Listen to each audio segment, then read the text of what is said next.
छोटा हो गया। उसने हार मानते हुए जमीन से कुछ चावल उठाए और उन्हें स्विच पर चिपकाने की कोशिश की। यार कुछ नहीं, फिर टेप से बटन को चिपकाया, टेप ही बटन के अंदर घुस गया। फिर उसने ऊपर लगी मेटल प्लेट दबा दी और उसे टेप से चिपका दिया, मगर स्विच था बड़ा ढीठ, फड़फड़ा कर वापस उछल गया। वो जैसे ही दरवाजे की तरफ बढ़ा तभी दरवाजा धड़ाम से नीचे गिरा और सीधा उसकी कमर पर मार कर गिरा।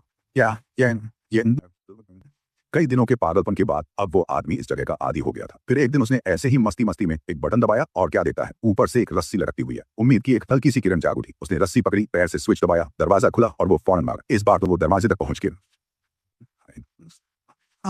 लेकिन जैसे ही अंदर घुसा उसे समझ आया कि दरवाजा खोलने के लिए चाबी चाहिए। वो जैसे ही वापस मुड़ा, दरवाजा फिर से धड़ाम से गिरा और इस बार फिर वही बूढ़ा राक्षस दरवाजे ने उसकी कमर को फिर से सलामी दी। गुस्से में उसने दीवार पर लात मारी, लेकिन ओह, गलती से फिर एक बटन दब गया। इस बार ऊपर चाबी दिखाई दी, हवा में लटक रही थी। वो जैसे ही उसे पकड़ने गया, चाबी गायब हो गई। उसे याद आया, अरे दांत कहाँ मारी थी। फिर उसी जगह को दबाया।